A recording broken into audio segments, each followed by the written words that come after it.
ആത്മാവാം ദൈവമേ ഒരു നദി പോലിങ്ങൊഴുകിവാ, ആഴത്തിൽ മുങ്ങിത്താഴാനാശയെന്നിൽ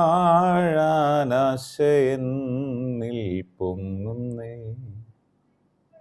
നിന്നോടം നിഴുകിച്ചേരാ, നിന്നിൽ ചേർന്നൊന്നാവാ, കൊതിയേറുന്നേ കൊതിയേറുന്നേ. ആത്മാവാം ദൈവമേ ഒരു നദി പോലിങ്ങൊഴുകിവാ, ആരും കാണാത്തതായി,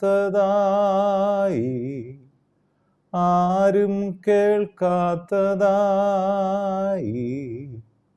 ആഴത്തിൻ മുത്തു തേടി ഞാൻ വരും യേശുവേ, ആത്മാവിൻ ശക്തി തേടി ഞാൻ വരും യേശുവേ, നിന്നോടം നിഴുകിച്ചേരാ,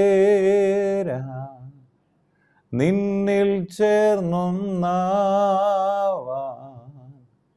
കൊതിയേറുന്നേ കൊതിയേറുന്നേ. ആത്മാവാം ദൈവമേ ഒരു നദി പോലിങ്ങൊഴുകിവാ, ആഴത്തിൽ മുങ്ങിത്താഴാനാശയെന്നിൽ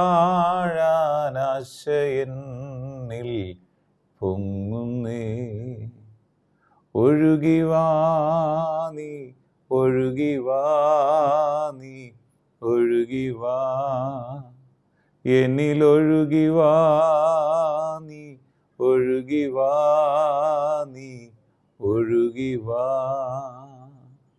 ഒഴുകിവാ നീ ഒഴുകിവാ നീ ഒഴുകിവാ. വീണ്ടും വരുന്ന യേശു ക്രിസ്തുവിൻ നാമത്തിലുള്ള സ്നേഹ വന്ദനങ്ങളെ എല്ലാ പ്രിയപ്പെട്ടവരും ഈ സമയത്ത് അറിയിക്കുന്നു. ദൈവത്തിൻ്റെ ആത്മാവ്, പരിശുദ്ധാത്മാവിനെ കുറിച്ച് യോഹന്നാൻ എഴുതിയ സുവിശേഷത്തിലെ 3 ഭാഗങ്ങളിലെ വിശദീകരണം നമുക്ക് ശ്രദ്ധിക്കാം.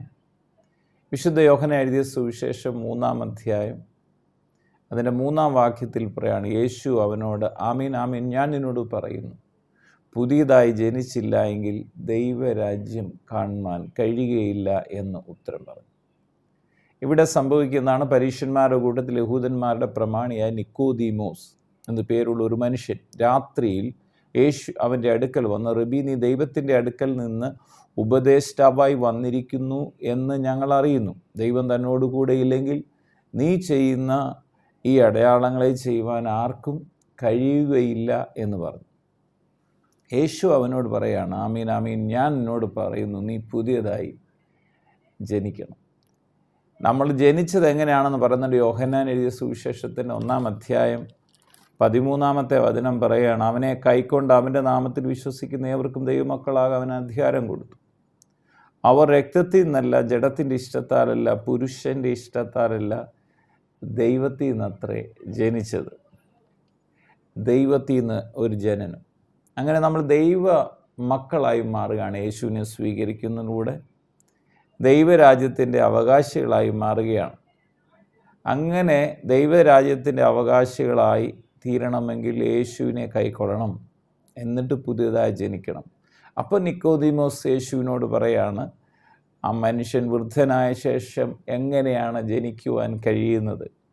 രണ്ടാമതും അമ്മയുടെ ഉദരത്തിൽ കടന്ന് ജനിക്കാമോ എന്ന് ചോദിച്ചു.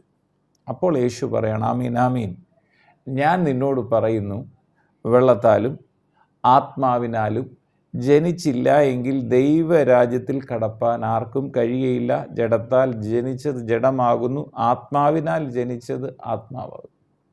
ആത്മാവിലുള്ള ജനനം നമുക്ക് ആവശ്യമാണ്, പരിശുദ്ധാത്മാവ്. ജലത്താലും ആത്മാവിനാലും നാം ജനിക്കണം. ഇവിടെ ജലം എന്ന് ഉദ്ദേശിക്കുമ്പോൾ ഇവിടെ ആത്മാവിനെ കുറിച്ച് പറയുന്നു എന്ന് നമുക്ക് മനസ്സിലാക്കാൻ കഴിയും. യേശു കർത്താവ് യോഹന്നാൻ എഴുതിയ സുവിശേഷം തന്നെ അതിൻ്റെ 7-ാം അധ്യായത്തിൽ പറയുന്നു, ഉത്സവത്തിൻ്റെ മഹാദിനമായ ഒടുക്കത്തെ നാളിൽ യേശു നിന്നുകൊണ്ട് ദാഹിക്കുന്നവൻ എല്ലാവരും എൻ്റെ വരിക്കൽ വന്ന് കുടിക്കട്ടെ, എന്നിൽ വിശ്വസിക്കുന്നവൻ്റെ ഉള്ളിൽ നിന്ന് തിരുവെഴുത്ത് പറയുന്നത് പോലെ ജീവജലത്തിൻ്റെ നദികൾ ഒഴുകും.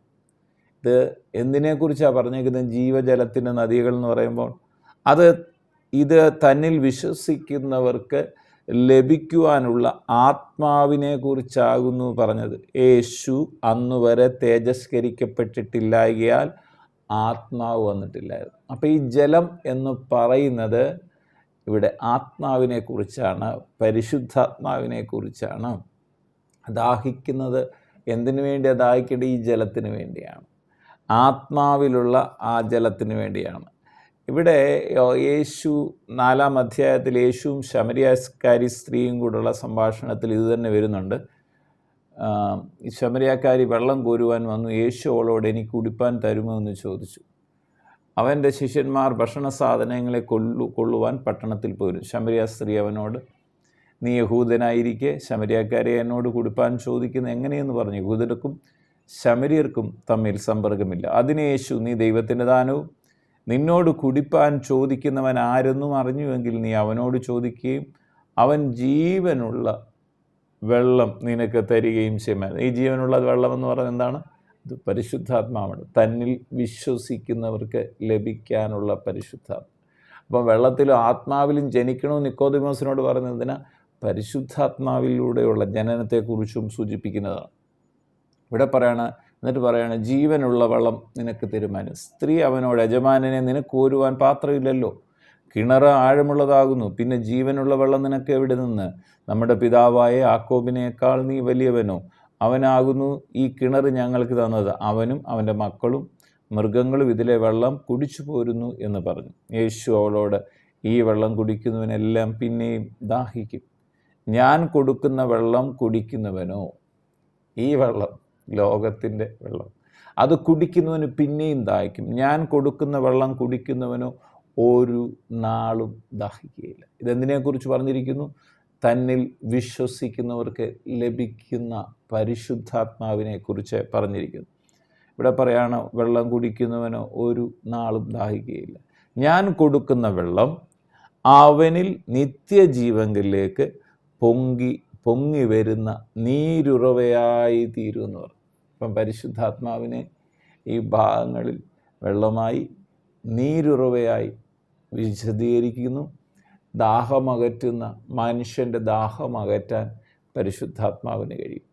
ആത്മീയ ദാഹം അകറ്റാൻ പരിശുദ്ധാത്മാവിനെ കഴിയും. യേശുവോട് എന്നിട്ട് പറയാണ്, നിത്യജീവനിൽ, ഇവിടെ അതാ യേശു പറഞ്ഞു, യേശുവോട് ഈ വെള്ളം കുടിക്കുന്നതിനെല്ലാം പിന്നെയും ദാഹിക്കും. ഞാൻ കൊടുക്കുന്ന വെള്ളം കുടിക്കുന്നവനോ ഒരു നാളും ദാഹിക്കുകയില്ല. ഞാൻ കൊടുക്കുന്ന വെള്ളം അവനിൽ നിത്യ ജീവനിലേക്ക് പൊങ്ങി വരുന്ന നീരുറവയാണ്. 3 കാര്യങ്ങളാണ്, 3 ഭാഗങ്ങളിലാണ് ആത്മാവിനെ കുറിച്ച്, പരിശുദ്ധാത്മാവിനെ കുറിച്ച് നാം ചിന്തിച്ചത്.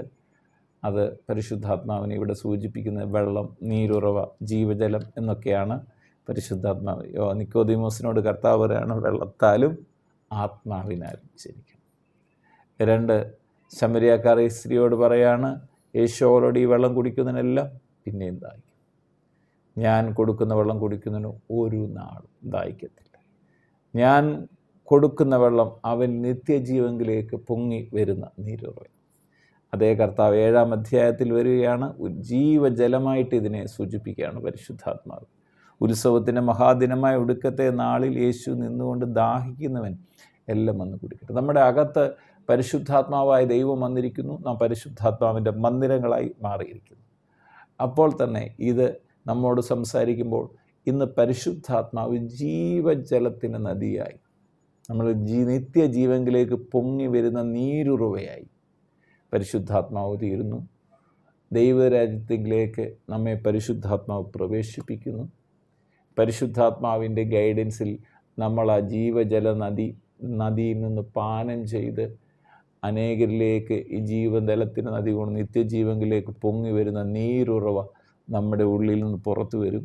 ഇവിടെ പറയണം, ഉത്സവത്തിൻ്റെ മഹാദിനമായ ഒടുക്കത്തെ നാളിൽ യേശു നിന്നുകൊണ്ട് ദാഹിക്കുന്ന എല്ലാവരും എൻ്റെ അടുത്ത് വന്ന് കുടിക്കട്ടെ എന്ന് പറയാം. എന്നിൽ വിശ്വസിക്കുന്നവൻ്റെ ഉള്ളിൽ നിന്ന് തിരുവെഴുത്ത് പറയുന്നത് പോലെ ജീവജലനദികൾ. നമുക്ക് പരിശുദ്ധാത്മാവിനെ പാനം ചെയ്യാം. യേശുവിൻ്റെ സന്നിധിയിലേക്ക് കടന്നു ചെല്ലാം. നമ്മുടെ ഉള്ളിൽ നിന്ന് ശാപത്തിൻ്റെ നദികളല്ല, വിദ്വേഷത്തിൻ്റെ നദികളല്ല, സ്നേഹത്തിൻ്റെ നദി, പരിശുദ്ധാത്മാവിൻ്റെ നദി, അനേകരെ ജീവങ്കിലേക്ക് കൊണ്ടുവരുന്ന, അനേകരെ ജീവിപ്പിക്കുന്ന നദികളായി നമുക്ക് രൂപാന്തരപ്പെടാം. എന്നിട്ട് കർത്താവ് പറയണം, അത് അവൻ ഇത് തന്നിൽ വിശ്വസിക്കുന്നവർക്ക് ലഭിക്കുവാനുള്ള ആത്മാവിനെക്കുറിച്ചാകുന്നു പറഞ്ഞത്. യേശു അന്ന് വരെ തേജസ്കരിക്കപ്പെട്ടില്ലായകയാൽ ആത്മാവ് വന്നിട്ടില്ലായിരുന്നു. ഇന്ന് ആത്മാവ് വന്നിട്ടുണ്ട്. പരിശുദ്ധാത്മാവ് നമ്മുടെ അകത്തുണ്ട്. നമ്മൾ ദൈവമന്ദിരമായി മാറിയിരിക്കുകയാണ്. അപ്പോൾ തന്നെ ഇന്ന് യേശു ക്രിസ്തുവിൻ്റെ അടുത്തു നിന്ന് നമുക്കിത് പരിശുദ്ധാത്മാവിനെ പാനം ചെയ്യാൻ കഴിയും. നമ്മുടെ നിത്യജീവങ്കിലേക്ക് പൊങ്ങി വരുന്ന നീരുറവയാക്കി അത് തീരും. അതിന് ദൈവത്തിൻ്റെ പരിശുദ്ധാത്മാവ് നമ്മെ ഓരോരുത്തരെയും സഹായിക്കുമാറാകട്ടെ. പിതാവെ, പ്രാർത്ഥിക്കുന്നു യേശു ക്രിസ്തുവിൻ നാമത്തിൽ.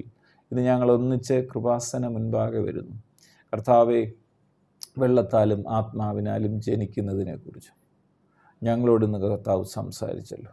നിത്യജീവങ്കിലേക്ക് പൊങ്ങി വരുന്ന നീരുറവ കർത്താവെ, ശമരിയാക്കാരി സ്ത്രീക്ക് കർത്താവ് നൽകിയതുപോലെ കർത്താവ് പറഞ്ഞല്ലോ, ഈ വെള്ളം കുടിക്കുന്നതിന് പിന്നെയും ദാഹിക്കും. ഞാൻ കൊടുക്കുന്ന പരിശുദ്ധാത്മാവിൻ്റെ വെള്ളം അത് കുടിക്കുന്നവനോ ഒരു നാളും ദാഹിക്കുകയില്ല.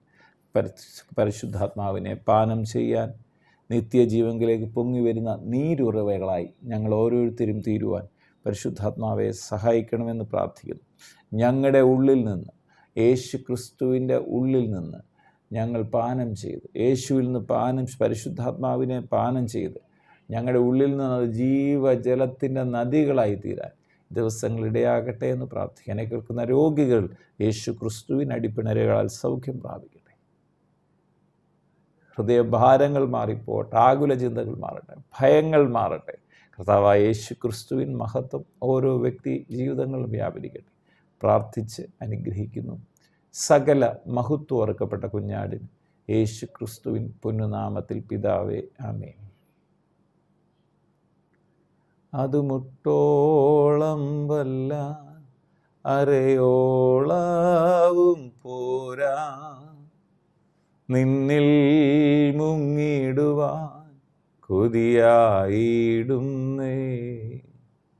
അത് മുട്ടോളമല്ല അരയോളവും പോരാ, നിന്നിൽ മുങ്ങിടുവാൻ കൊതിയായിടുന്നേ.